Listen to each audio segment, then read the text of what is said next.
Everybody a couple minutes here to settle in. Find your seats. Thank you.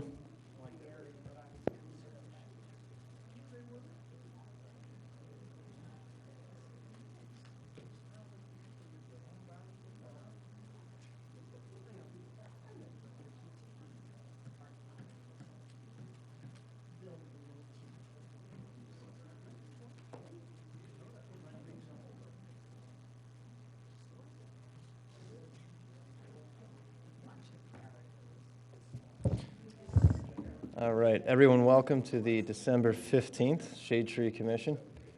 I'd like to call this meeting to order. I will be chairing tonight. Our chair, Eileen, is predisposed, so I'll be emceeing. Apologies in advance. So let's do the Pledge of Allegiance.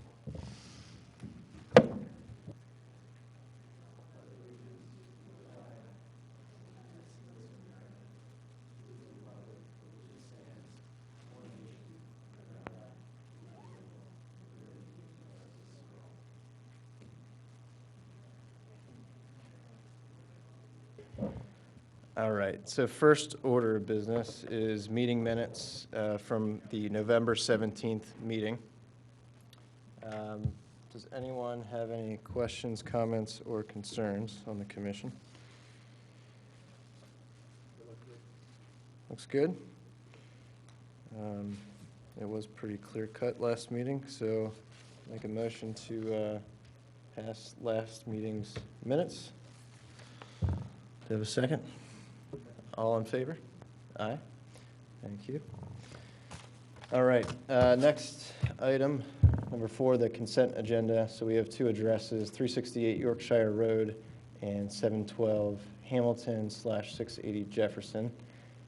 So a patio and a walkway for Yorkshire and an in-ground pool for Hamilton and Jefferson. Any comments or quick overview of those two, Matt or James? They looked like they were in great shape, both in protection and no trees being taken. So there was no issues with James and I on that. Sounds good. So just some dirt being moved around? Yeah. All right. So I'll make a motion to pass the consent agenda. Do you have a second? All right. All in favor? Aye. Aye. Okay. New grading permits. This is where we have folks come up and show some plans, talk us through the project. So first address, do we have anyone from 121 Sproul Road with us? That is being moved to the January meeting. Thank you, Lee. All right, next one, 224 South Aberdeen Ave. All right, yep, come up. If you lay your plans on that table, they will be projected, if I could ask that to happen. There we go, thank you. So just state your name, relation to the project. Just give us a quick overview, and it looks like no trees are being removed, but what we'd like to go through is tree protection, how construction equipment and folks are getting to and fro the project, and so forth. So I just want to make a correction to the agenda. We're actually planning on removing 3 trees, the trees that are highlighted there in the green with the X's through them. Okay. Would any of those trees happen to be over 30 inches or larger? They're not. So John B. Ward came and assessed the trees that we were planning on moving. He stated that they're all non-heritage trees and, were potentially dying. Okay. And needed to go. Okay. So my name's Chris Jones. I'm the owner of property at 224 South Aberdeen with my wife, Anna Marie Jones. So we are doing some hardscaping and landscaping. We've done some landscaping in the posterior portion of our yard. And we have a note from our landscape architect, Wallace, where they've put in 14 trees already, around the periphery. It's privacy trees, green giants, radicans, Cherokee princess. So that's been done already. We plan as a second phase to do some hardscaping and landscaping in the front of the yard. So the hardscaping portion, we need to remove the 2 large trees you can see on the northern edge of the border. Both of those have had some issues after the construction on our home. Our home was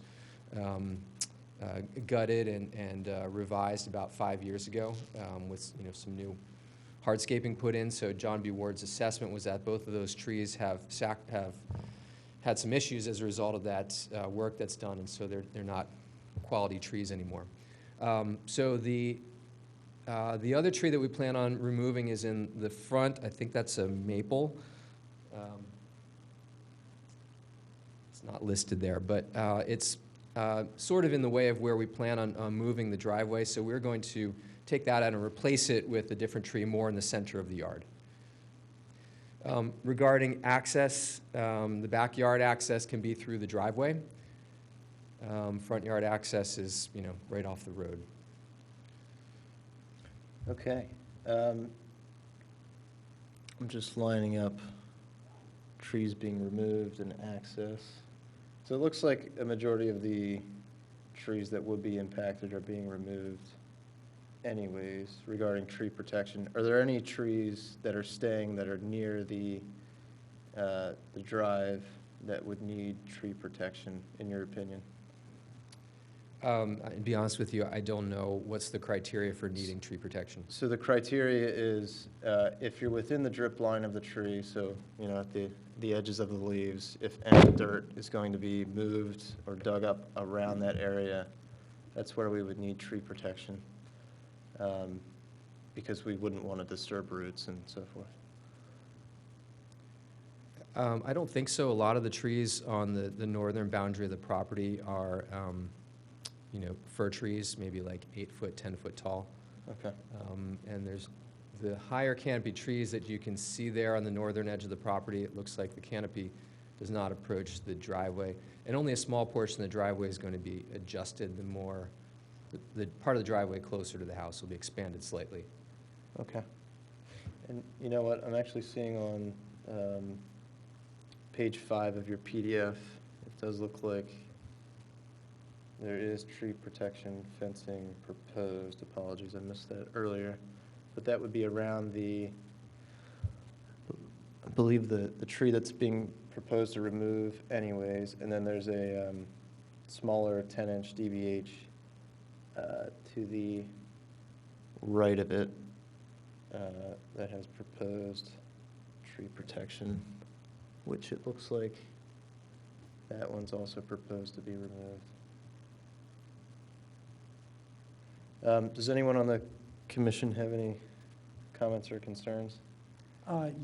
Chris, we just had a tree planting, and that part of Aberdeen was targeted for these free bare root trees that we got from the Pennsylvania Horticultural Society, and we had sent you guys a letter possibly to have one tree put along Aberdeen Avenue as just to create that pathway. Now that you're taking down one, while this may not be required, would you consider having 2 trees planted along the Aberdeen right away? Sure. Yeah, so I think we'd have to okay it with our landscape architect just to make sure it fits in with her plans, but Of course. We'd consider it for sure. Okay, great, thank you. Mm-hmm. Yeah, thank you, appreciate it. James? I saw the tree protection in the back trees, but there's none up where those evergreens are. I don't know if that's your property or next door, but if you're moving on the north side, Oh, right, okay. but if you're extending that driveway over, probably putting in a new footer, so you're going to have an excavator up there, so you should have some tree protection up there as well, if you want to avoid hitting those. That's on the north side, that row of evergreen? And tree protection is just fencing around the trees, is that right? Yeah. Okay. Mhm. And then to the west, where the soil stockpile was planned, it's on another sheet that we saw. Okay. It's underneath the tree, or it's close to a tree, so just make sure it all comes off the tree, so Oh, you don't okay. build it up, Right. if you want to save the tree. It's a 28-inch tree. I'm new to this, Yeah, so yeah. I got you. So I guess, But it was on the plan, okay. just make sure they clean that up. Move the dirt off the base of the tree. Yeah, and not Okay. spread it on top of it. Okay. So now that I am looking at this, it does look like that top middle tree that's proposed to be removed is a 30-inch, which would classify it as a heritage tree, and then the back left one is a 36. So, Or that's a 28, apologies. so this is John B. Ward's assessment. Would you mind if I bring this to you? Sure, thank you. I don't think we have that in our packet, thank you. So the tree, the first tree here, that's the tree in the backyard. Okay, It says it's a 29-inch diameter breast height. And the tree in the front yard is a 26-inch DBH tulip tree.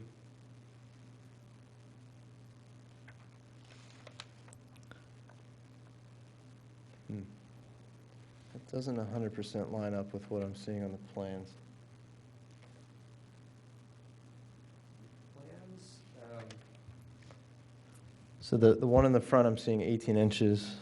The one at the top, I'm seeing, oh, so the 18-inch tree is not listed in John's assessment here, just the two larger trees. sure. But even so, the other larger, it's showing as 30 on the plans. And then the one in the back is showing as 28. Yeah, I can't speak to the discrepancy. I know John came in and did a special assessment for these two trees as he knew that, we had thought about removing them. Padula Engineering had put together these plans, Okay, so I'm not sure who surveyed and what the right number is. sure, okay. But I think John is maybe a little bit more in tune with this. Sure. I was just going to propose to the commission that I would take John B. Ward's assessment over the plans. So just to read this aloud while we have it. So the 29-inch tulip, fair condition, thin canopy, perched over the house. Concerned about grade change around house, side of root system where a retention wall was built. So it seems like that tree would be okay if left alone. And then the 26-inch tulip at the right side of the front driveway, fair condition, thin canopy, significant dead branches at top of crown. Recommend removal.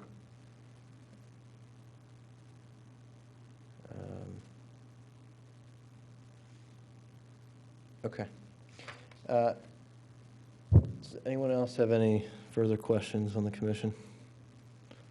Okay, so I think I'll make a motion to pass this. Would recommend some additional tree protection up front, just as mentioned, wherever beyond and in front of the drip line of the tree. Make sure the roots aren't disturbed, just to make sure if you want to keep those nice big trees, anytime you get near the roots, it's, could be a concern. But I'll make a motion to pass this. Do I have a second? All in favor? Aye. All right, thank you so much. Great, Good luck thanks a with your lot. project. Yep, appreciate it. All right. Next address. Do we have anyone from 24 Orchard Way with us tonight? All right. Welcome.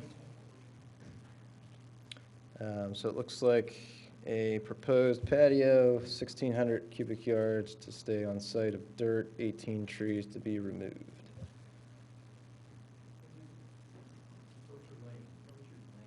Orchard Lane. All right, we will make sure we update the agenda. We have, I think we were last on the agenda, but you're moving through that? we are, Okay. we are. You are up.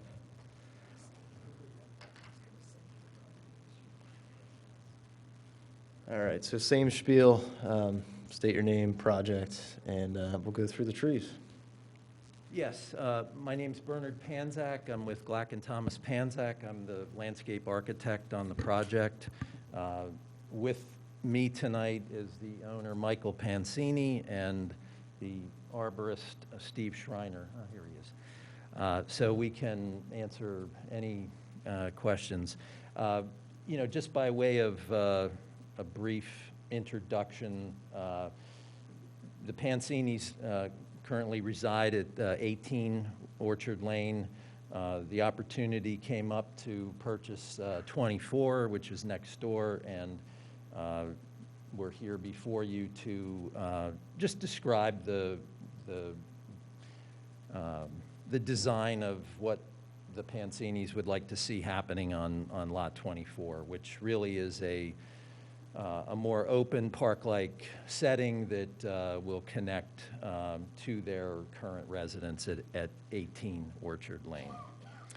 So what you have in front of you now is a tree removal plan that was part of the package that was submitted. The trees that are shown in this orange highlighting are heritage trees. Those trees will be retained. There's one other heritage tree, which is this one here, number 13, Lucky 13, is to be removed. And the reason for that removal is that it's in very deteriorating condition. And we can get into that sort of condition by condition, tree by tree, if necessary, with Steve in a moment. I guess what we wanted to do was to, show you this plan, which is really the proposed plan. We will be filling some area adjacent to Lot 18. There would be a sloped condition that would be created.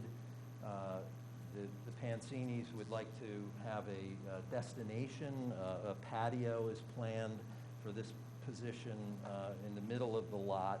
And as we, kind of terrace this area and create this sloping grade, there would be an additional terrace created in the lower section of the property in here.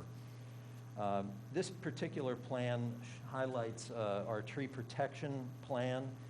It's this line with the X's in it. As we go through here and here, we walked the site several times with Steve Schreiner and Michael. And we made assessments to the trees. And I might add that, I've known Michael for over 10 years and worked with him on property at 18. And he really is a client that values the trees and has said to me on numerous occasions, we want to really protect these trees and we don't want to lose these trees. So, we're talking about someone who really values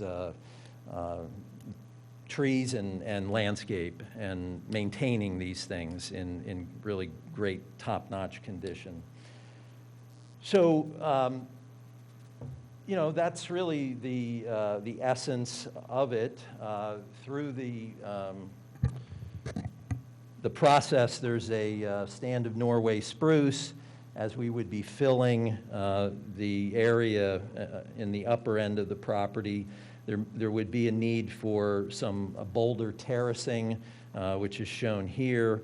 So we would be preserving this stand of Norway spruce. There are trees along the common property line with Lot 18, a linden tree, several large white pine trees that have been expressed as important to the Pancinis as we move forward. We mentioned the other heritage trees. There's a 36-inch oak, a 31-inch walnut, 36-inch elm. There's a really wonderful ginkgo tree at this location that we took a second look at and decided that would be really something that the Pancinis would like to keep on the property. So there may have been a little confusion between the engineering permit submission, which I think stated that there was one removal. We don't want to misguide anyone. We know that there's going to be more removals. The reason that that was stated in that way was the fact that there was really only one tree that we believed was of a condition that would be compensated for. And the engineer didn't know how to kind of present that issue between trees that were going to be compensated for and trees that were going to be removed. So there's no question we're removing, more than one tree. We're removing 18 trees.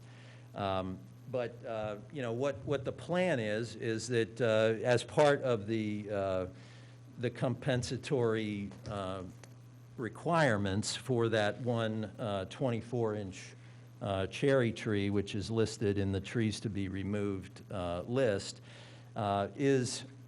it's a 24-inch tree, which falls into the second category, where each tree of that size is required to be replaced with 3 trees for every 1 tree. So there would be a total of 3 trees, we believe, required within the context of this project, with 2 of those being large canopy trees. And what we did do was we provided the 2 large canopy trees in this location, and there is one of these other trees that would be part of that requirement. And as we went through the design process, we understand that the client is looking for additional screening to create privacy to Lot 24 from Orchard Lane. And Michael has directed us to add some additional trees. So the total of what we're proposing on the plan would be 6 additional deciduous trees and 15 total evergreen trees for a total of 21 trees as a replacement for the trees that have been removed. I think with that, I'd like to just introduce Steve Schreiner, if necessary. If you have questions, perhaps maybe we can just wait, and Steve would be here to add additional detail on, the specifics of the condition of any of the trees that are listed in our trees to be removed tally there. Sure. Well, thank you so much for going through everything in detail. Much appreciated. Just a couple initial questions here.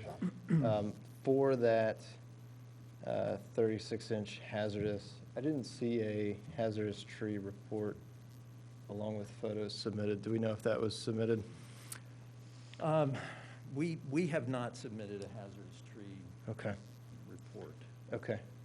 I think we would, I'll propose it to the commission, but that would be one thing that I would want to see. And then just going down through your list of trees to be removed lists, so the dead and dying, and then the ash trees, of course, would be no requirement for compensatory trees, but there are a few listed as invasive, and although invasive, we would look to propose replacing those per the tree formula. I counted out of those invasives a requirement of 6 in total, but it sounds like you're proposing planting 21. Is that correct? That's correct. Okay. I do see on page 3 of your PDF, you do have the tree replacement formula, but it's only stating that there's 3 total to be planted. So that's something else I would like to see be updated that I would propose to the commission.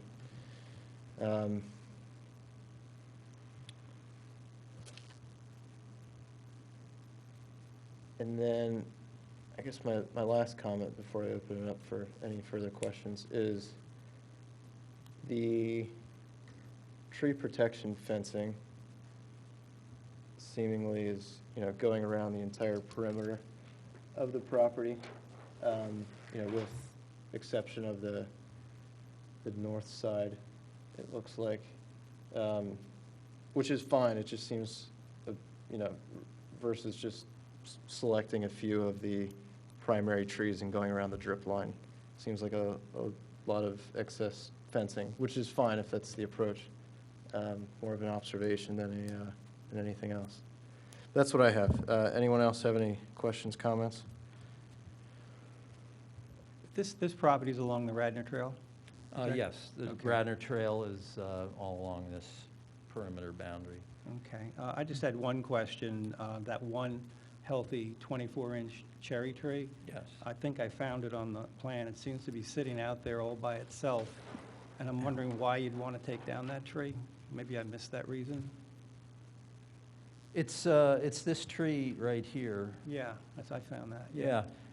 There are trees on both sides of it that will be removed, and it was our opinion as I mentioned, walked the site on at least 2 occasions and made assessments of the trees, that once those other trees would be removed, what would be left there really wasn't kind of an aesthetic quality that we would be interested in sort of becoming a focal point, but rather, sort of focusing on the larger 36-inch oak, the walnut, and some of the other more quality trees, that are in that general area. So basically, this tree's out there by itself. There's nothing around it? Once you take down the ash trees and stuff like that? Well, right, yeah, there's an ash and, right, the 2 ash trees, they're all kind of in a row, and, it just, again, was a tree that was quite near the 36-inch oak, and we just felt it would be proper to allow the oak to be the focal point of that vista, as opposed to, this native cherry that was going to be present and have trees around it kind of removed, so. Hey, Steve, do you know what kind of cherry it is? Yeah, it's a black cherry. Black cherry. Yeah. Wow. It's a shame to lose a 24-inch black cherry. Yeah, I agree, Frank, with you.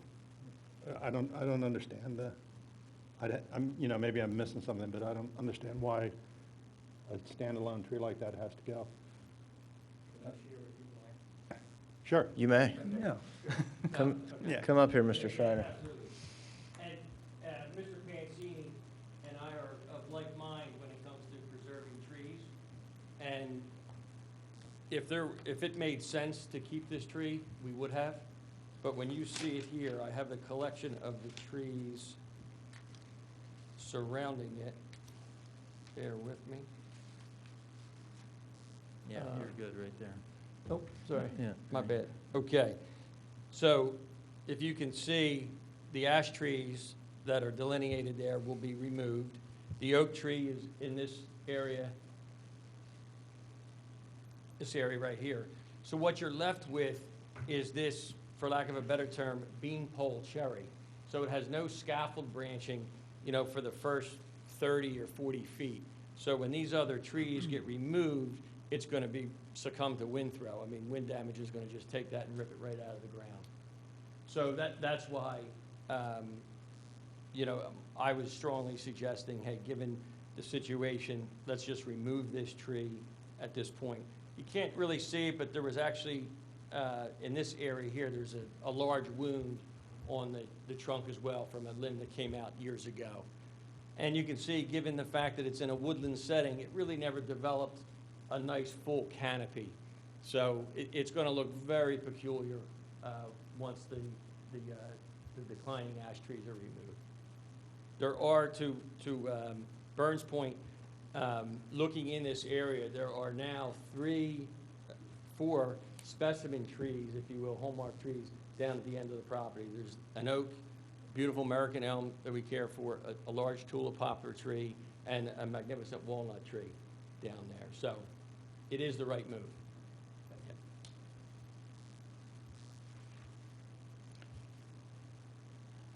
Just to confirm, the 21 that are going in, there at least a 2.5 dBH or larger tree? Yes, in fact, on the plan, we've got them, the London plane trees at 3.5, the fringe tree at 10 to 12, and the forest pansy at 8 to 10. Got it. I'm seeing that now on page 4 of the plan. Okay. Does anyone have any concern over the species of trees going in? I just had one thing on, if you do the compensation, there should be 7 large, 14 small required. No, you're planting 7 large. Are you considering the Picea orientalis large? I know on the Radnor website it's considered large, but depending on like what cultivar are you, is that You mean large versus small? under 50 feet, 40 feet? The reason I'm asking is we didn't get any hazardous tree reports, but Steve said that most of them are hazardous. Right. So if you can come up with one hazardous tree report that takes away one of the large canopy trees, then you would only have to, you would be right on target then. But according to what you're removing Right. and what you're planting, it doesn't match compensatory.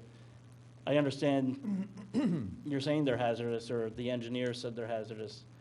The ordinance says you have to have a hazard tree report. So we do that for everybody. That's not a problem. I can follow up with that paperwork. Yeah, I have pictures and stuff. and then that way everything would be under the ordinance. Right, I think that would be the best way to go. Yeah, I agree, James. And I think, yeah, because you have 7 large there, you have 14 small, or you can do whatever you want there, any size. You'd be right there then if you just took off one, got one hazard report or something. There are quite a few. I'll send it over. Just do one, you don't want to charge too much.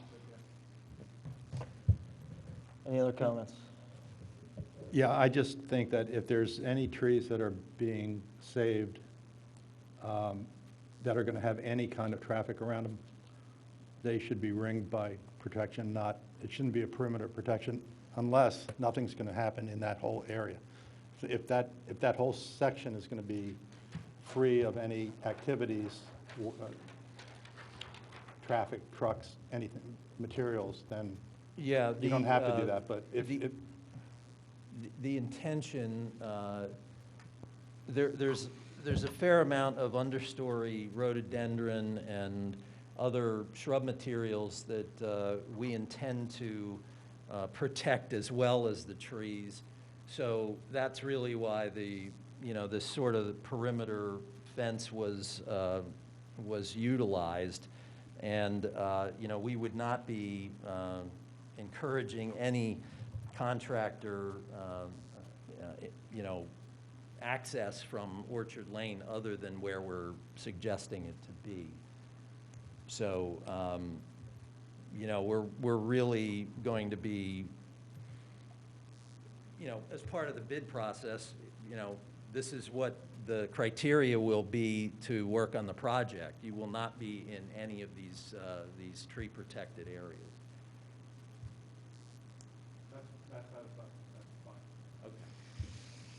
Any other comments? Welcome, Claire, by the way. Missed you down there. All right. Yes, sir.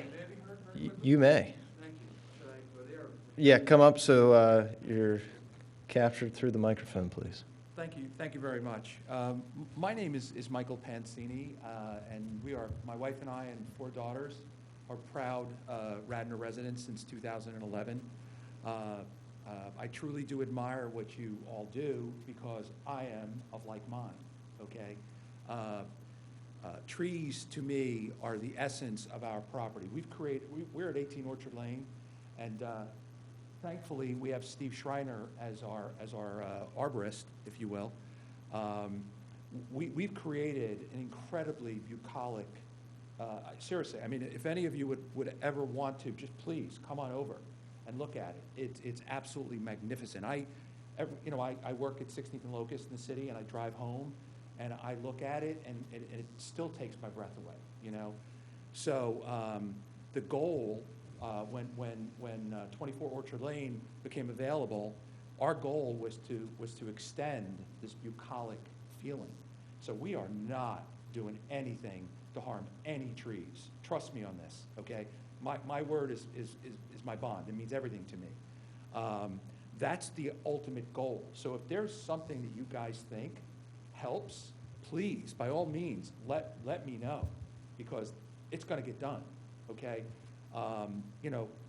I've invested a significant amount of money into it. When I say significant, I mean I have a landscape architect that I've worked with who's done a magnificent job at 18 Orchard.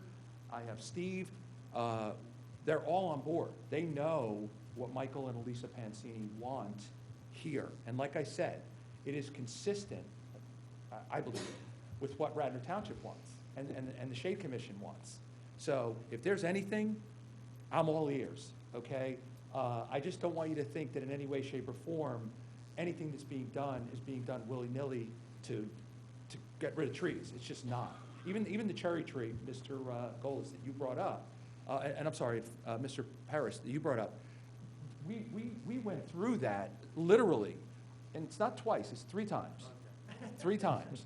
I insisted that we walk the property and know every single tree that is on there, and we do. Do we not know every tree? I had unchained Mike. We know every single tree that is on that property because it's that significant. My goal is to add a significant amount of trees. I mean, at 18 Orchard, I think we've added between 15 and 100 trees. It actually breaks my heart a little bit. There was a Norway spruce, beautiful, in the center of our property, right? And I loved it. My wife loved it. We loved it. It was unfortunately in decline a bit when we bought the property, and over the 10, 11 years, more in decline. However, I hired Steve Schreiner, literally, cost me thousands of dollars. All right, easy, Mike. No, I'm being honest, to inject nutrients into this tree for years and years and years and years. That's just to give you a little bit of an idea of who I am, who my wife and I are, and how significant creating that bucolic feeling is to us. If anybody has any questions of me, I'm an open book, so I'm happy to answer anything. But if not, thank you all for your service and what you do. Great. Okay. Thank you, Mr. Pancini. Thank you. So if we don't have any further comment, I'd propose to make a motion to pass this with the contingency of submitting that hazardous tree report, revising the tree table and formula on the plans to reflect what we spoke to. And I think that captures it all. Do I have a second? All right, all in favor? Aye. Thank you so much. Best of luck with the project. Thank you. Looks like it's going to be a beautiful property. Thank you. Good job, Steve.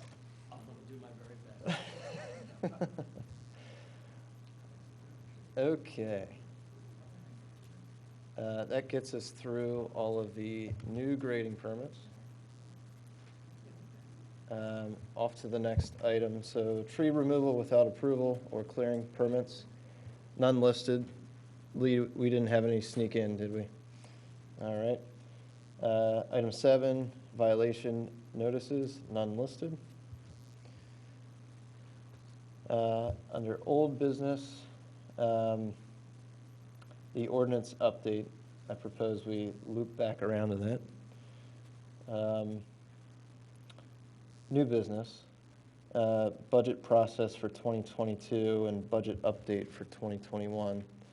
I know Eileen was going to have an update on that, but I do not have that prepared tonight, so we may just push that to next meeting. Before we get ahead of ourselves, does anyone have any, on the commission, any new business that they'd like to discuss? James? Just proposing in the spring, if we don't do a planting, if we could do same as we did last year, where use some of the funds, Mhm. buy some trees, have the township buy the trees, Mhm. and I'll go out, I'll go plant them. Great, yeah. Would you guys, Um, I'll put a list together, and come up with a, number that would cost. Do you guys have a budget in mind that you would? $6 million, James. Nah, my wife would kill me. In all seriousness, I do think before we decide on that, I know we need to get the updated budget numbers in front of us that were recently approved, so we know what we have to work with. And I think from there, Yeah. then we can, I'll bring some information next yeah, month, that and would then be we great. can- No, yeah, all right. thank you so much for that, that offer. We'll take you up on it. Seth, on that note, James, if we're going to do this fall planning, which I know we're planning on doing, do you have timeframes then? I sort of wanted to try to get ahead of ourselves, so we're not scrambling to get get the residents who are interested in. You're talking about the resident one, right? Well, no. Oh, which one are you, which spring planning are you talking about? We didn't do a spring plan, we didn't do any planning last year, so what we did is, you did the 40 grand trees. 40 grand. And then we approved, the township buying $1,200 worth of trees from a, supplier that I use. And I went out and planted them. Okay, So I'm just saying, I was able to get 10 done, and then Frank got 40. Which is, we usually do about 70, I think, a year. So if we do, and we only spent 1,200, I think, Ricky, that was the number, right, for 10 trees? We spend maybe 2,500, I could do 20 trees in the spring. okay, thanks for clarifying. So this is separate from the resident one? Totally different, yeah. Gotcha. But if we do the Frank Streets again, we're going to be doing the same amount for about 5% of what we usually spend. Yeah, we're going to be applying for a grant of 30 trees starting in January for the spring. And I'm told by PHS they're going to do the same thing in the fall. So we should have 60 trees, bare root trees going in next year, in addition to yours. Yeah. We're not going to be That's spending great. that much money. No. I think I did see, and maybe Lisa, you could correct me if I'm wrong, there was, did Chanticleer, they did donate money? That was on the last agenda? Yes, we did get the donation from Chanticleer this year. I think it was 20,000. Yeah, Great. so there will be That's some. fantastic. And we should have somebody, I wouldn't do it because I can't write, but somebody good that could write from our group and for a thank you note. Definitely. would be- No, I agree. You don't want me doing it, trust me. We were offered, just as a reminder, we were invited, as a collective to go visit Chanticleer. Maybe when they reopen in the spring, we do that and thank them in person. That's a nice idea. Great. Well, while we're on this topic of spring planning, can I ask Ricky then, what's your deadline, Ricky, if we work backwards for a spring planning as to when we should get out the advertising, start it to the residents? What's the window, guys? Would you say March to June-ish for planting, or March and April we would want to ideally plant if we're doing a spring fall planning? A spring resident planning? I think a couple of things to consider there is the free tree giveaway from the Conservancy, making sure we, coordinate with them, and then getting our final budget number. But if everything aligns, then, I'd say we get rolling as soon as possible. Yeah, that's what I'm thinking too, Seth. yeah. I'm thinking January to get some notices out, but is the Right. Conservancy does a spring free giveaway? I thought it was in the fall only that they did that. So, Lisa, did you have something? Oh, No. Oh, that was just a beauty moment. Okay. Yeah, I understand. Apologies. I understand the Conservancy would have their 500 trees in the fall. Sure. Yeah, I would just want to make, triple check, no assumptions kind of thing. I guess, Ricky, while we're on the subject, I know we have the letter from the Conservancy regarding the, tree management position. And do you have, based off of recent approvals, an update that you'd like to provide, that any information around budget or, roles filled kind of thing. In regards to the 2022 budget that was mentioned? Yes. Well, I spoke with the finance director, Bob Tate, and he wanted to extend the invitation for any of you, if you want to set up a time, meeting day, and he can go over Sure. that information with you. So he doesn't have it for now, but he said he would be more than Okay. happy to meet with, all of you collectively or individually and go over that budget information. Sounds good. If I could comment on the timeframe in regards to what you mentioned for the spring planning, and James can probably back this up, is in regards to when you put the letters out, I would do it as early as possible, but for the township, if we have to do any planting, that I would try to do, April, May. I mean, we're going to be very busy when the spring season comes, so having James help is definitely a great help for us.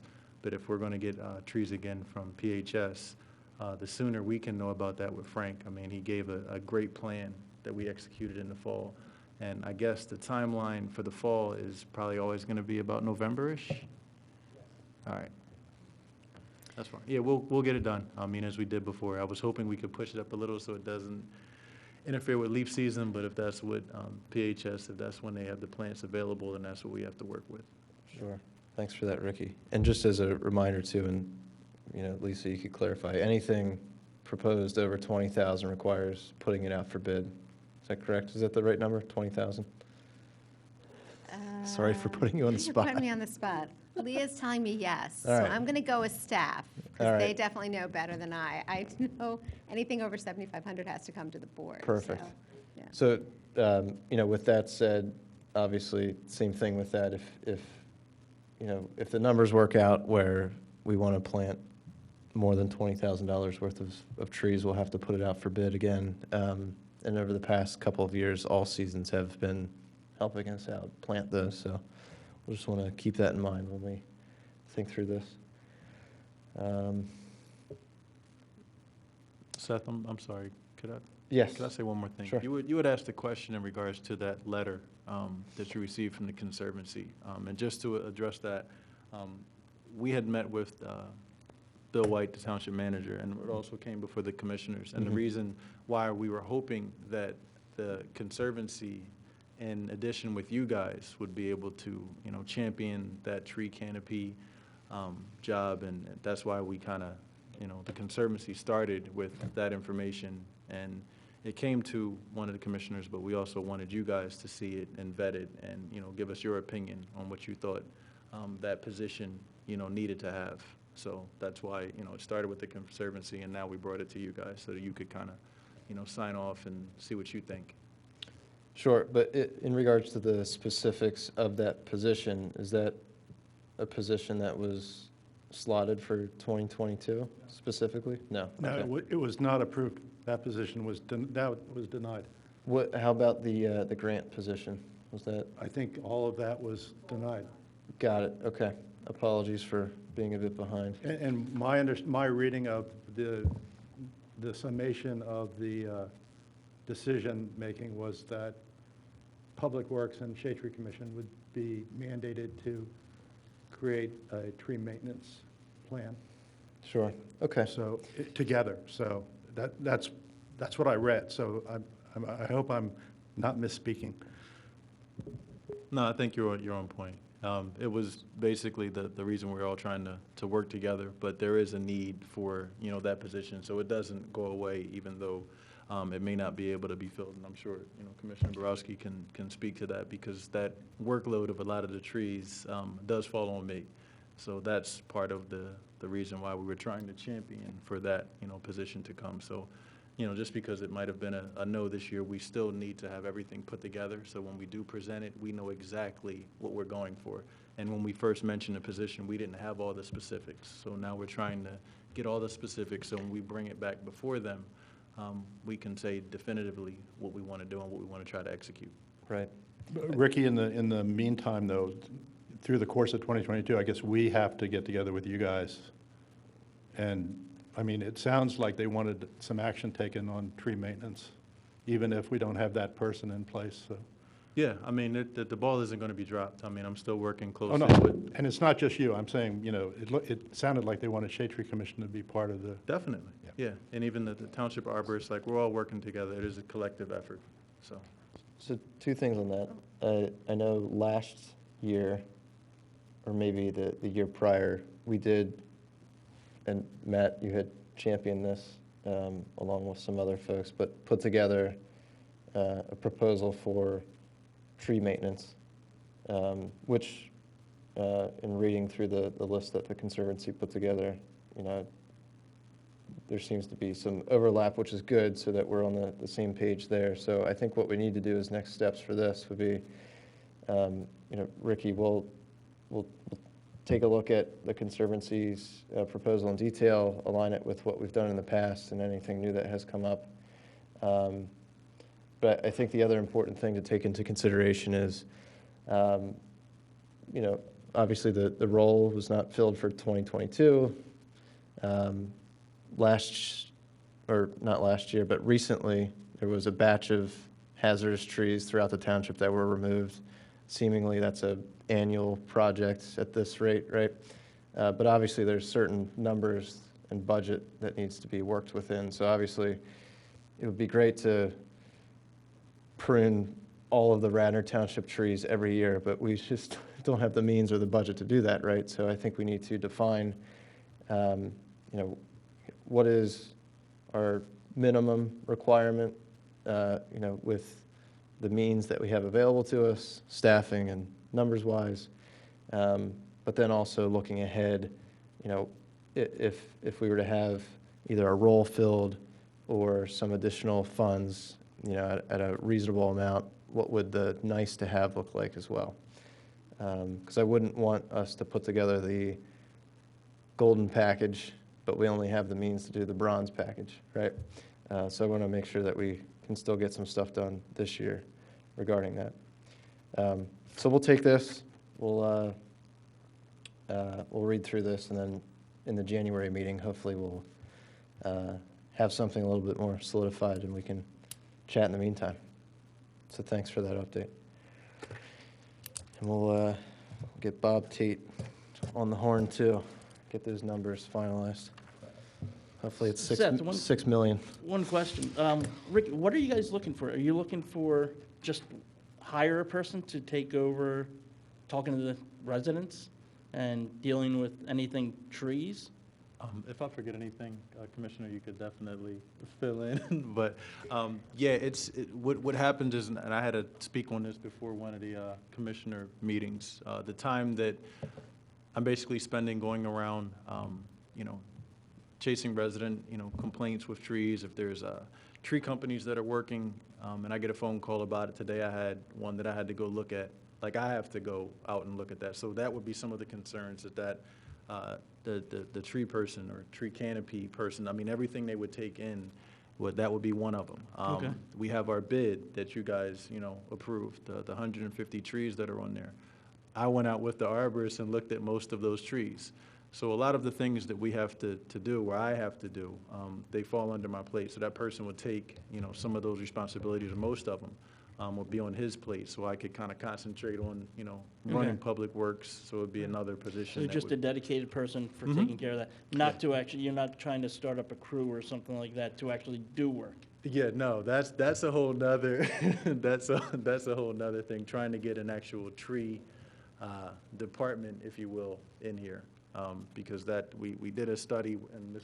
McVeigh can speak to that, just neighboring townships, just what neighboring townships have who have a right-of-way tree program, and the ones who don't, and, you know, how they are able to handle that within their townships. So for a township this size, with what we have, a tree department would definitely be, you know, 4 or 5 man crew, whatever we can have, would definitely be advantageous for the township. But, you know, we have to look at, as Seth mentioned, resources and what we're able to have and actually execute. Right.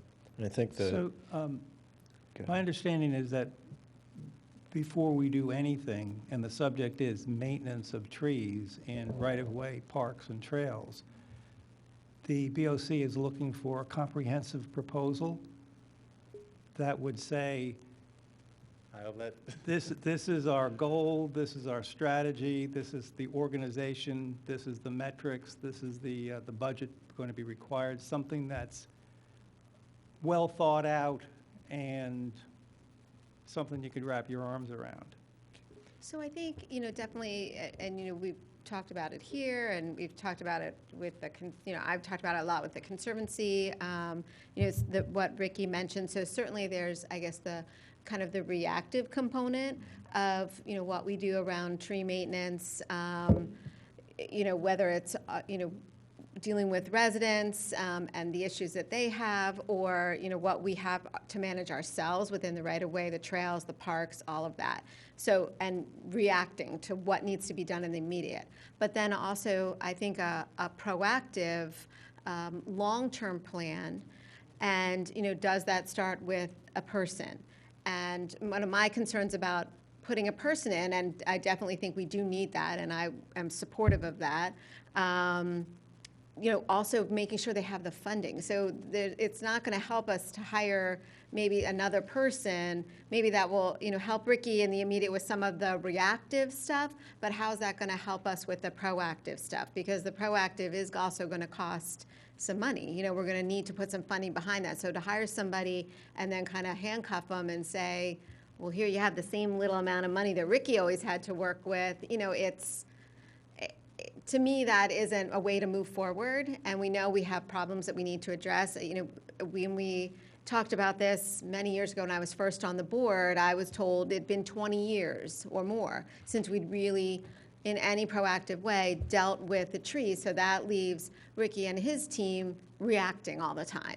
This tree looks bad. Somebody calls, this tree looks like it's going to fall. Let's get this tree down. So how do we continue on? Certainly that's not going to go away, but how do we also then put together a proactive plan that's also has funding and is sustainable in the long term? Because it's not going to do any good if in 2023 we say we're going to hire somebody and we're going to do all these things, and then the next board that comes in says, oh, we don't want to fund that anymore, or oh, that's too expensive, because that's what happens. So how do we kind of balance all of those things and create something that is addressing the need in the immediate, looking forward in a proactive way, and then also making sure that it can be sustainable in the long run, and that people, see the value, understand that it's worth investing in, and it is an investment. That's what it is. It's an investment. And how are we going to be able to sustain that moving forward? So I don't think it's like a 1 year, one and done thing. It's definitely maybe, it's going to be phased in, something phased in, and then maintained. So, and we need, your expertise combined with Ricky and his team, the Conservancy, any other, I mean, we have such a wealth of residents, and Chanticleer, all these people who have far more expertise than the 7 of us that sit up on the board, and who can decide something like that in one night. That's just Right. crazy. So I think that's one of the things, we're looking for this group and others to collaborate on and bring forward a plan that kind of addresses all those things, but in my mind ultimately is sustainable, because we don't want to start it and then have to stop it. Right. Yeah, So- thanks for that, Lisa. One question arose as you were talking through this. The 150 trees, that funding, where did that come from? Was that a discretionary fund for approval, or how did that shake out? We blow that budget out the water every year. With the amount of trees that we take down, that in the budget, there's money that's allotted, but it always goes over, because of what, Commissioner Borowski said, we are reactive. So a lot of these trees, if we were proactive, some pruning could be done, and, some of them, the ash borer, there's nothing you could do with the ash trees. That was just a population that is Right. getting wiped out. But I don't have the number for how much it is, but every year since I've, been upstairs and Ms. Lee has been giving me the information, we go through that budget every year. We always go Sure. over, because it's just so much to care for. Sure.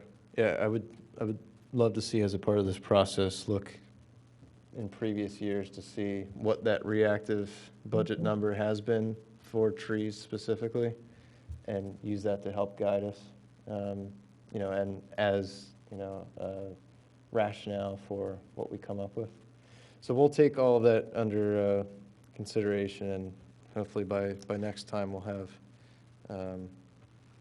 something that looks like forward movement. So thank you. But I would imagine, I mean, to remove 150 trees, that's at least, you know, a six-figure number, right? I mean, we're not talking a small. I think they're going to like 70,000. 70? Okay. Jimmy's Trees took down the last one, right? And I think their bid was like 69,000. Yeah, I think that, from what Ms. Leah just said, that was 68 trees we did, Okay. you know, yeah. So Okay. this year, we're going to bid soon, so you will hear the number. It has to go back before the commissioners. So you'll hear the number and how much it'll be. We just have to, say it again? It'll be 124. Oh, definitely. I'm sure, that's what I'm expecting. So that 68 was out of the 150, and then the remaining, The 68 that we did, that was the previous year. oh, I Yeah, gotcha. This So 150 is this year that has we to, I still think it need was. to Yeah. bid yeah, and remove, got it. Exactly. Got I it, have, got it. I have a question about that. Is it indicative of the age of our canopy? I mean, are we going to see, or do we have cycles of when trees, you know, we have 150 this year, are we going to have twice that many next year? I mean, can we see that over time? Well, what I can speak to with that, because that same question came up with the commissioners when they asked about the list. I think out of that 150, almost a little bit under half were ash trees. You know, so if you have that many in the population, then we also put a trail in at one location. I think it was the Hartford Trail between Hares Lane and Hare Park. So that trail wasn't there before, so that was just wood. So those ash trees were no harm to no one. We put a trail in, and now those trees are a hazard to any walkers. The bike trail, that is probably half of the trees are on the bike trail. So, you know, we all know when that went in, you know, it was just open space, and we put a trail in, and hence, you know, a lot of those trees have to be cared for. So, you know, I think it all just depends. And then we also have, you know, some of the right-of-way trees and just the streets. So it's really not a lot on that list for that. So a lot of them are just, you know, safety aspects that we kind of get reviewed. There's a part down Ithan Avenue, and the engineer had brought it to our attention because of the danger to the road and also to that stone wall that was there. So we had to look into that, and that was about another, you know, 20 trees. So all of them are kind of, you know, spread out all over the township, but, you know, I can't speak as to why it happens, but from looking at it, I know some of the lists, and I know where the majority make up, and the majority are ash trees, and unfortunately, they just didn't do too well with the ash borer that we had that attacked them. So, the other thing I'll just mention, what we did approve in the budget was a comprehensive plan. So, and part of a comprehensive plan, as was shared with me with Kevin Kachansky, is looking at, you know, our natural resources and trees being part of that. So there will be work that is starting to be done around that, I think, as part of that effort. We allotted $100,000 to get started on that this year. So, you know, that will also help inform, you know, ordinances moving forward and things like that. But that'll also be, you know, provide information that, you know, you guys can use, the township can use. And also, I think, hear clearly from residents. I mean, I envision it being, and you know, I'm only one person, but envision it being a very, you know, collaborative effort with the community. So if the community comes to us and they're saying, you know, trees are important, that's really important, we need to say, you know, that, which I know there are so many people that feel that way, that's going to only help us move forward and help, I think, to, you know, support the argument for having, you know, that kind of support built into the budget. So. And So that'll Lisa, be good who as well. is running the comprehensive plan? So we just approved the budget right before Thanksgiving, so I Mhm. don't think we've gotten that far yet, Got but it. that is definitely on the agenda for 2022. Got it. for that I'm to assuming start. a consultant will be hired to put together the Yeah, plan? Okay, mhm, yes. got it. All right, well, when those details solidify, definitely keep us in the loop. And Ricky, when's the bid going out for the tree removals? We're hoping it'll, I have to meet with the engineer because I have to go over some of the language with some of the areas. So we're hoping it'll be ready for the January commissioner meeting to be approved. Okay, gotcha. Yeah, I would suggest doing it as soon as possible because if it keeps on going into, say, March or April, Yeah, everybody's going to get real busy, and the prices are going to go way up. yeah, You're in the perfect time right now, in the winter time. agreed, agreed. Okay. Any other new business that we want to talk about? All good. All right. Number 10, annual goals. So without our fearless leader here, I'd propose we move that to next meeting, along with the ordinance update second half. So moving on to item 11, hazardous trees. So there were 5 removed.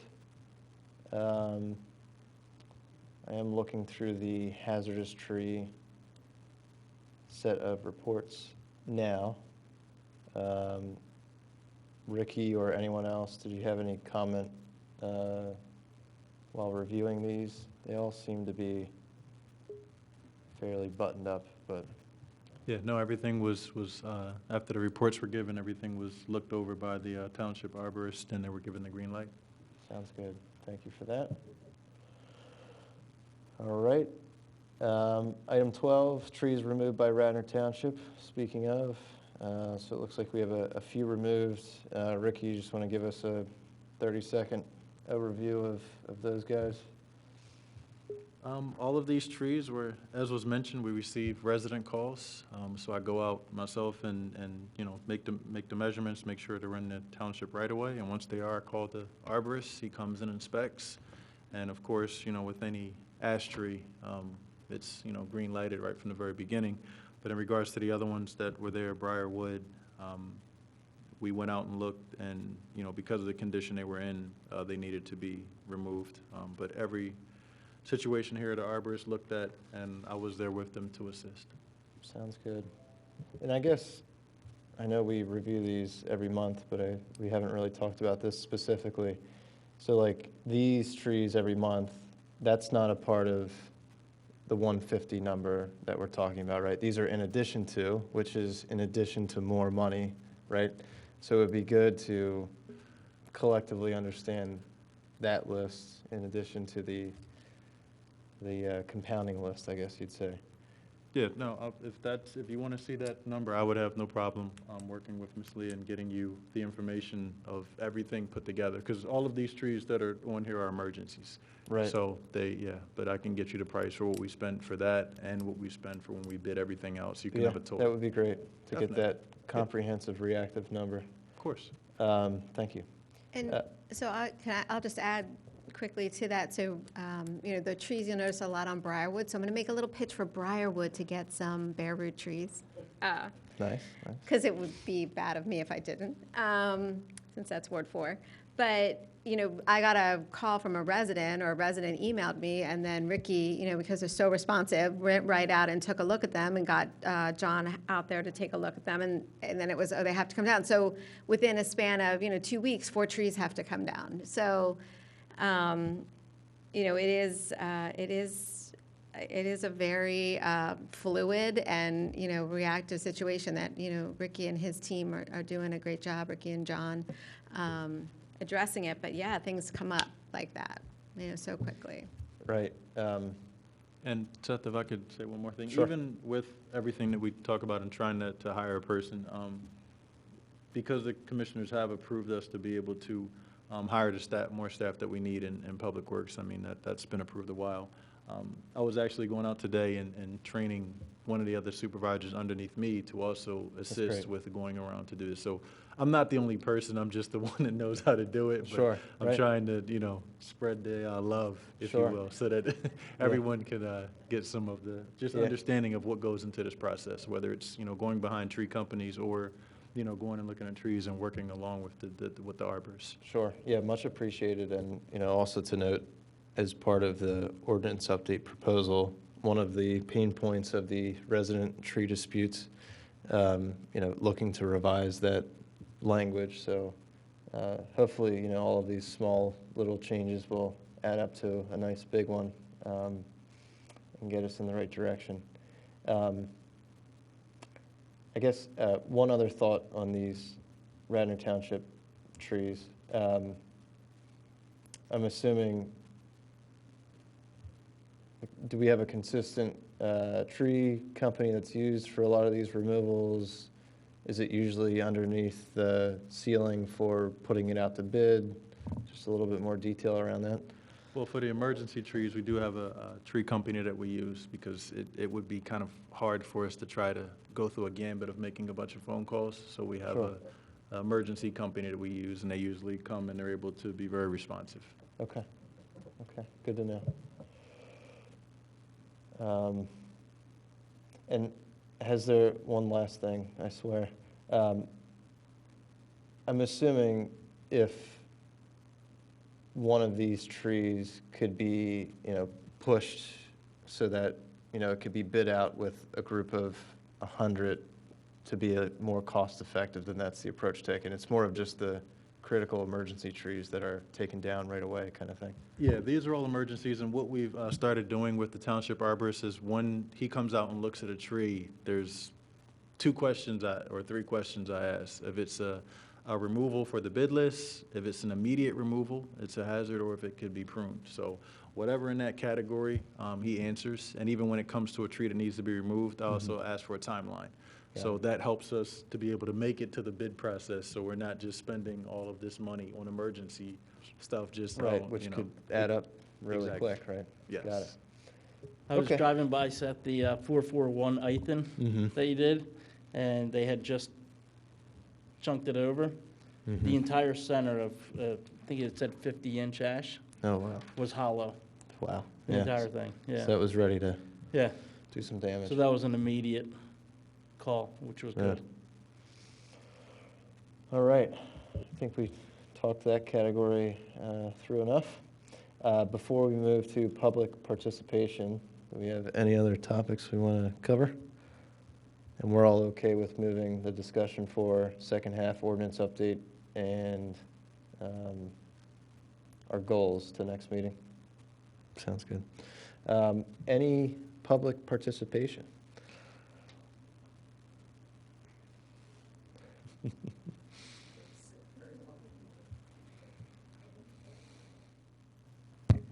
Sarah Pilling, 29 Garrett Avenue. I have sort of 3 things on my mind.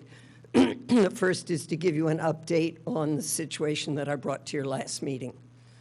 The old the old Chetwynd White House. They came back this week, and they've spent a full day cleaning it up, getting a grinder to grind down the stumps that were left this high. They're going to straighten out the line, because the road line was this way, but the property line was this way. So there was this dispute with this beautiful old metal fence that's, well, my house was built in 20, and mine has a 4-foot fence. So I suspect this, and that house was built in 1910, so I suspect that fence went in. And then the road went in 51 when they built Radnor, what is now Radnor House. So they've really cleaned it up. They've planted a lot of grass, and apparently they're going to put in some kind of a fence. So that's cleaned up. So that's the first thing. The second thing is to thank Frank for the trees that have come to Emlyn Tunnel. As you all know, we can't have trees on Garrett Avenue because it's too old, too wide, sidewalk's not wide enough, there's not enough setback.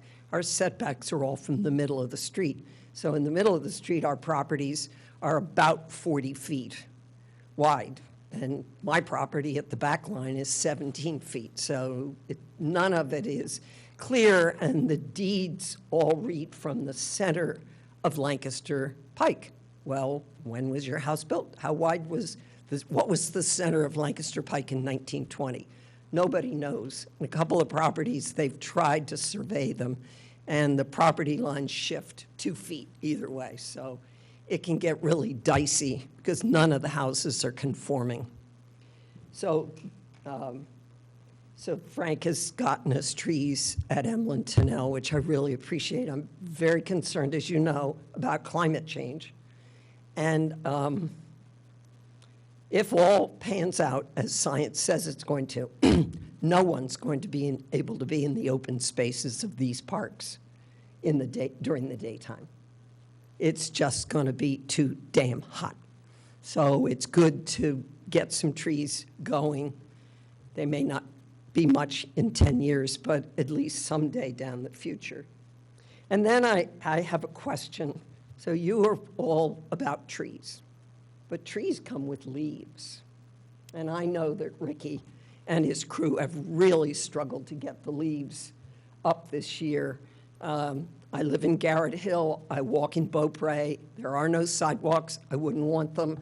But there also has been one lane of traffic because there are so many leaves, and they're on both sides of the street. So you've got the center of the street, so the cars and people and the dogs are all walking in the center of the street. And I do believe that what Public Works had proposed, which went down like lead, was that leaves have to be bagged, because at least the bags could be picked up as an entity. I came down through the lower end of Garrett Hill this morning because I go swim in Newtown Square every day, or every other day, and I could see the scraping on the roads where they really got the leaves up yesterday, and that can't be good long-term.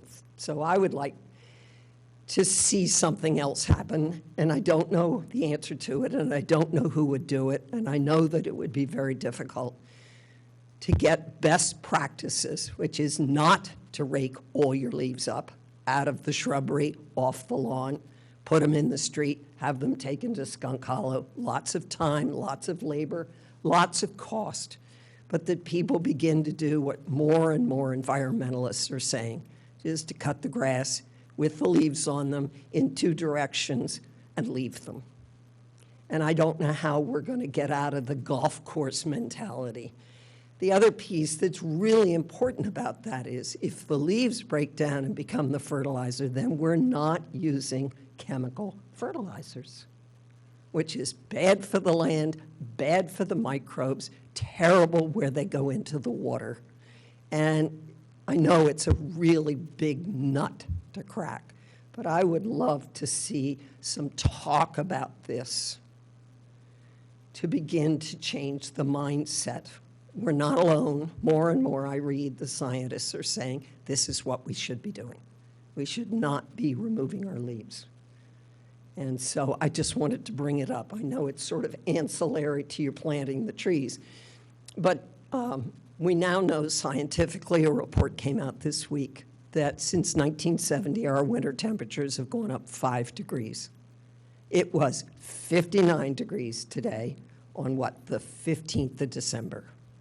And in Emlyn Tunnel, because I went and walked it, there's a silver maple, yes, junk tree, but the buds are already swelling. And it's December. And people have perennials in bloom. There's all kinds of stuff that's just ready to burst. And I'm very concerned about it. We had no rain in November, none, which is terrible for trees. Claire asked, are there going to be more and more trees? Well, one of the dependencies is climate change. Because if our winters are not cold enough, if trees and shrubs don't get the chilled period that they want, it's more and more stress. And they're just going to die. Who was it? Steve Schreiner, I think, told me of a property he's been looking after on Upper Gulf Road. And in 1 week, this magnificent heritage tree just, all the leaves fell and it died. And it's stress. And so it's something I'm very concerned about for climate change. We all know, because studies have been done, that if you have two streets that run parallel, one has shade trees and one has nothing, there's going to be a 20-degree difference. We need to be planting trees. We need to be protecting our trees. And yes, many of our trees are old, and ash was intentionally planted, and elms were intentionally planted, and we lost those, and chestnuts. Chestnut Hill is not called Chestnut Hill for nothing. It was the streets were lined with chestnut trees. They're all gone. And what other trees? The oaks now have a blight. I had leaf scorch this summer like I couldn't believe. One whole side, the western side, and I have 13 small trees because I have a tiny property. But the whole west side of one of the cornice moss, which is my street tree, the leaves were all dried up. They were all turned brown this summer, and I was concerned about it. So I think it's an ongoing problem. We do need a tree manager. We also need a sustainability director / grant writer. And that was turned down also. So we just got to keep going, moving forward. And I'm a big proponent now of doing what we need to do, not what we want to do. But I'm not getting much traction. Thank you. Thank you, Sarah. And I got to say, on the leaves issue, so I've lived in the same house next to Order Park for 35 years, and I've never put one leaf out on the street. And I have some really nice beds because of it. And I actually have asked the Public Works guys to blow Order leaves into our yard. So I don't think we're ever going to convince everyone in Radnor to go to do any kind of leaf strategy, but there are some best practices out there if people care to do it. And the best thing for your lawn this time of year is leaf mulch. Just grind it up and leave it on the lawn. So it's like, the other thing I'll say about what you said was we're losing all of our hickories at the Henry Foundation. And that's very, very surprising to us, but they're dying overnight, some of them. So anyway, thank you for your comments. Ricky, there you go. Mr. Golis, we can give you a lot more leaves if you want. And I'll add to that. So as part of our tree management program, I would consider the leaves from the trees to be a fringe part of that. Now that we're working with Public Works more directly, I think that would be a good thing to discuss. And I don't put any leaves out. I have a compost pile in the back. I don't leave them in my yard. But I do have a compost pile and then use it for compost later on. And what we could do, I know Molly has sent out a couple communications regarding the leaf cleanup, but maybe as a part of that, we tack on those things saying, mulch them, here's the benefits, or save them in a pile, for planting in the spring. So I think we could maybe convince everyone to maybe shift that messaging a little bit. So I do think if you see one neighbor, two neighbors start to put leaves out, you get the itch to do the same thing, and I think it's a snowball effect or a leaf pile effect. But I do think there's a couple things we could do there. So thank you, appreciate it. Yeah, if you got rid of the leaf collection, would you save money or not? I mean, definitely. That's man hours that, or worker hours that could go somewhere else. So why don't get rid of the leaf collection, Lisa? Okay? And then put it towards the tree person. That would probably be a small percentage. And then towards planting more trees. Yeah. Problem solved. I'm glad to bring that up. Can I say that was your idea, James? Can I give people your phone number? No, just kidding. I mean, everybody will love it. That, liberals will love it, conservatives, they're saving money, everybody. Yeah. It's a win-win. Yeah. What I will say is we will have to, look into the leaf collection system. Again, I'll have to propose another plan to the commissioners. I've gotten a lot of suggestions, complaints about the way our program went this year. And it's not, I don't take any attacks on me. I mean, the residents are deserving of the highest quality of service. So, and everyone has suggestions. So we're definitely willing to look at them. But the one thing that we have to do with our LEAF program is we are at the mercy of the weather. So last year, it was atrocious because snow came early. And that destroyed our LEAF program. And unfortunately, I think people forget that, if snow falls and leaves are out there, snow wins. Those plows come and we're pushing the leaves. Even if we don't try, we can't tell what a pile is like underneath snow. So those leaves get pushed back onto your lawn, and then now we have to deal with, the residents being upset that the leaves that they paid to get put out are back on their lawn. So it's not a perfect system. It really isn't. But, you know, we're trying to do the best that we can, and unfortunately, the first go-around, nothing really fell, and that second go-around, Mother Nature decided to unload on us. And there's nothing we can do if it happens in that fashion. It'd be nice if they came down slowly over a 6-week period, but when they don't, yeah. It'll so- never happen. Yeah, so we're behind I think now, you and guys we just- did perfect. I think December and January, you should pick up leaves. If it snows, let them go back. I would say, don't do any pickup at all. Put it towards the trees. Yeah, I mean, there's some townships, Lower Marion, you have to bag Problem everything. solved. Yeah, you You have to know, bag them so all. it's, you know, Tredyffrin, Marple and they Radnor don't do Township, anything. they collect leaves. Everywhere else, I think, is, collect them. Yeah, I mean, cut I them leave up. that up to the commissioners as far as what, you know, Well, we will do. It's not, but it's not a hard know. discussion, just, We are.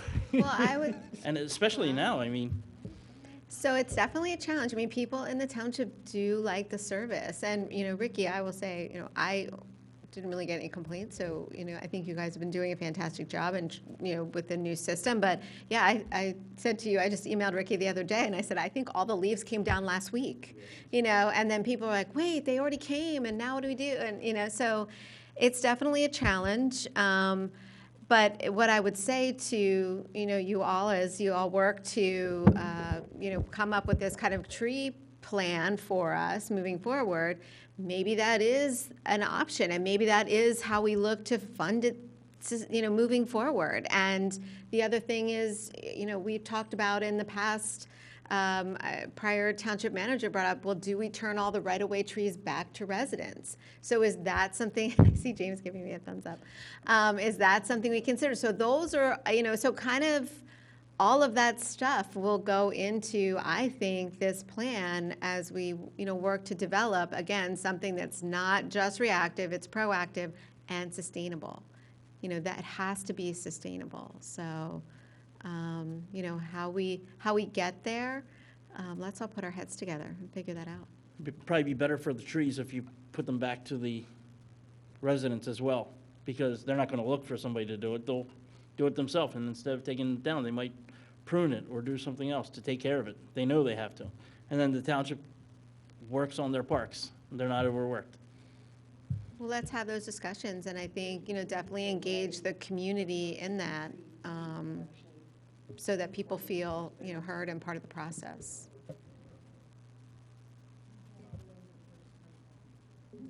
Yeah, I mean, that's the danger. And Sarah just asked if we could delay our leave program, and this will have to be talked about with the commissioners too. But, you know, I had somebody that wanted to push it back 2 weeks, and our end date is December 18th, supposedly. We're not gonna make that, breakdowns, just leaves falling late.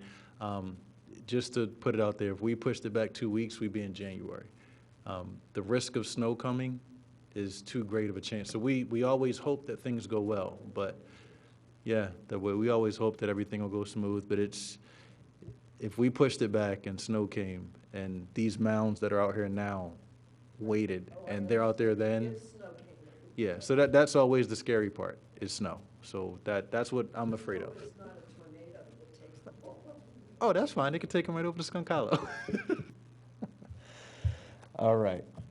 Anyone else have anything to discuss? All right. Meeting adjourns. Thank you all. Appreciate it.